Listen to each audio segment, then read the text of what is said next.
Hai teman-teman. Oke lah, di sini saya Meliana Sabet Tambunan, NPM 19119606.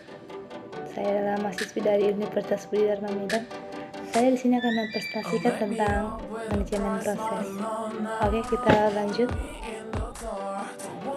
Oke, kita masuk ke proses. Apa itu konsep proses? Konsep proses itu adalah suatu program yang sedang dalam keadaan eksekusi. Dan apa yang harus dengan status proses? Yaitu pada saat program sedang dieksekusi, akan terjadi perubahan. Status proses ini sebagai bagian dari aktivitas proses yang sedang berlangsung saat itu. Selanjutnya kita ke gambar keadaan proses. Teman-teman bisa lihat di bawah ini ada gambar diagramnya. Oke lah, kita masuk ke new. Apa yang dimaksud dengan new? New itulah proses sedang dibuat. Running, proses bisa dieksekusi karena CPU tidak sedang mengerjakan proses lain. Dengan waiting, proses sedang menunggu beberapa event yang sedang terjadi atau menunggu penyelesaian I/O. Ready, proses menunggu jatuh waktu dari prosesor. Dan terminated adalah proses selesainya eksekusi. Begitulah bagian dari gambar keadaan proses berlangsung. Selanjutnya ke gambar PCB. Masing-masing proses direpresentasikan oleh SO menggunakan PCB. Adapun bagian-bagiannya itu ada status proses, new, ready, running, waiting, terminated.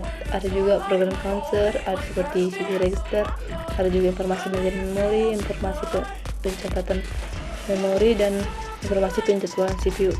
Selanjutnya ada juga informasi I/O dan PCB, yaitu yang berfungsi sebagai tempat penyimpanan. Penjadwalan proses. Konsep dasar penjadwalan CPU menggunakan multiprogramming. Apa yang disebut multiprogramming? Multiprogramming selalu terjadi berjalannya beberapa proses dalam satu waktu. Konsepnya adalah suatu proses akan menggunakan CPU sampai proses tersebut dalam 100 wait atau selesai. Pada satu wait, maka CPU akan menganggur. Untuk mengatasi hal ini, maka CPU dialihkan ke proses lain pada saat suatu proses sedang dalam keadaan wait. Demikian seterusnya. Pada penjadwalan antrean, pertama, ketika proses memasuki sistem, mereka diletakkan dalam antrian job. Yang kedua, proses yang hidup pada memori utama dan siap menunggu untuk mengeksekusi disimpan pada sebuah daftar bernama ready queue. Yang ketiga, antrian ini biasanya disimpan sebagai daftar penghubung. Yang keempat, sebuah header ready queue berisikan penunjuk kepada PCB awal dan akhir. Dan terakhir, setiap PCB memiliki pointer file yang menunjukkan proses selanjutnya dalam ready queue. Dan pada manajemen proses, apa saja kejadian yang dapat terjadi?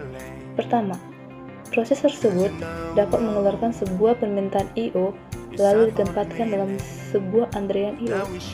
Yang kedua, proses tersebut dapat membuat subproses yang baru dan menunggu terminasinya sendiri. Dan yang terakhir, proses tersebut dapat digantikan secara paksa dari CPU sebagai hasil dari suatu interupsi dan diletakkan kembali dalam ready queue. Operasi dalam proses. Proses dalam sistem dapat dieksekusi secara bersama-sama.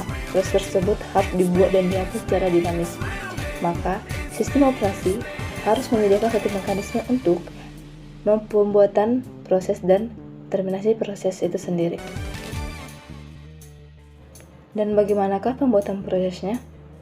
Oke lah, suatu proses dapat membuat beberapa proses baru melalui sistem pembuatan proses selama jalur eksekusi. Pembuatan proses dinamakan induk proses. Sebagaimana proses baru disebut anak dari proses lama. Tiap proses tersebut membuat proses lainnya, membentuk satu pohon proses. Dan ketika suatu proses membuat proses baru, dua kemungkinan ada dalam time eksekusi.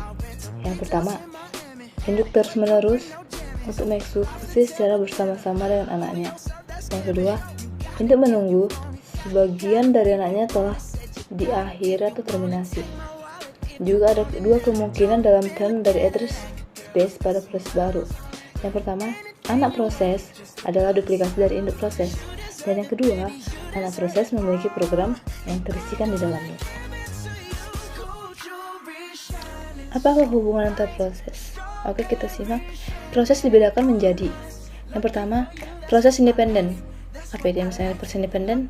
Yaitu apabila proses tersebut tidak dapat terpengaruh atau dipengaruhi oleh proses lain yang sedang dijalankan pada sistem. Yang artinya adalah semua proses yang tidak membagi data apapun dengan proses lain. Dan yang kedua, proses kooperatif. Apa itu dengan proses kooperatif? Yaitu proses yang dapat dipengaruhi ataupun terpengaruh oleh proses lain yang sedang dijalankan oleh sistem. Adapun alasan terjadinya proses kooperatif, seperti pembagian informasi, kecepatan penghitungan atau komputerisasi, modularitas, dan kenyamanan. Apa sajakah komunikasi proses itu? Adapun beberapa jenisnya itu antara lain komunikasi proses langsung, komunikasi tidak langsung, komunikasi secara sinkroni atau asinkron, dan yang terakhir adalah buffer otomatis atau eksplisit. Oke, kita bahas satu persatu. Apa yang dimaksud dengan komunikasi langsung itu? Yaitu setiap proses yang ingin berkomunikasi harus memiliki nama yang bersifat eksplisit, baik penerima atau pengirim dari komunikasi tersebut. Dalam konteks ini, pengirim dan penerimaan pesan secara primitif dapat dijabarkan sebagai yang pertama send, P message, mengirim sebuah pesan ke proses P. Dan yang kedua receive, Q message, yaitu menerima sebuah pesan dari proses Q. Sebuah jaringan komunikasi pada bahasa ini memiliki sifat, yaitu yang pertama, sebuah jaringan yang didirikan secara otomatis di antara setiap pasang dari proses yang ingin dikomunikasikan. Proses tersebutlah yang harus mengetahui identitas dari semua yang ingin dikomunikasikan. Dan yang kedua, sebuah jaringan adalah terdiri dari penggabungan dua proses. Dan yang terakhir, di antara setiap pesan dari proses terdapat tepat sebuah jaringan. Kita masuk ke komunikasi tidak langsung. Komunikasi tidak langsung yaitu pesan akan dikirimkan pada dan diterima dari atau melalui mailbox atau terminal-terminal. Dua proses dapat saling berkomunikasi apabila proses tersebut sharing mailbox. Pengirim dan penerima dapat dijabarkan sebagai yang pertama send, A message, mengirim pesan ke mailbox A. Yang kedua receive, A message, yaitu menerima pesan dari mailbox A.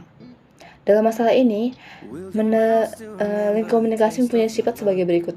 Yang pertama, sebuah link dibangun di antara sepasang proses di mana kedua proses tersebut membagi mailbox. Yang kedua, sebuah link mungkin dapat berasosiasi dengan lebih dari dua proses.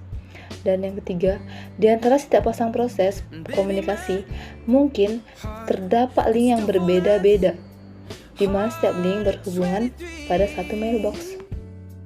Selanjutnya kita ke sinkronisasi, yaitu komunikasi antara proses membutuhkan place by calls untuk mengirim dan menerima data primitif.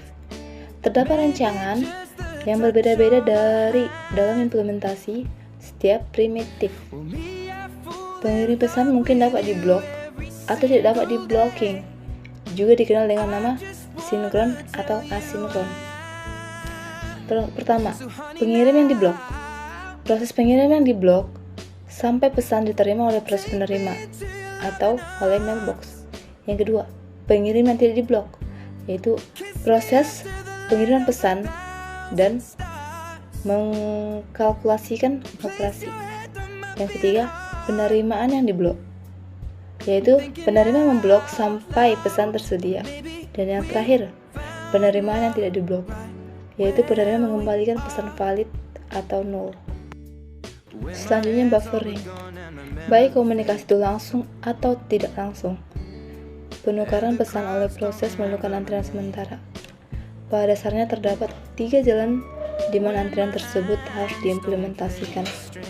Poin pertama, kapasitas nol.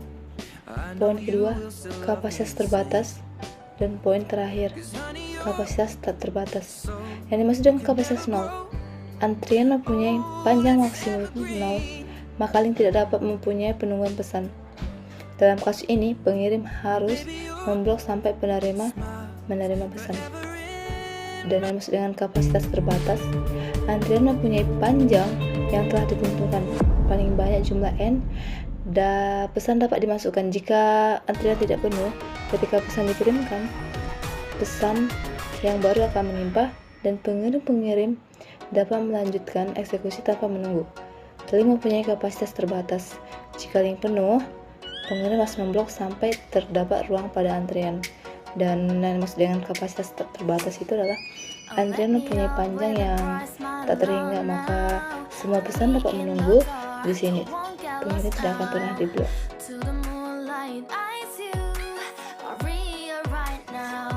Demikian presentasi yang bisa saya sampaikan. Semoga bisa bermanfaat dan teman-teman sekalian bisa mengerti akan yang saya jelaskan. Oke, sekian dan terima kasih.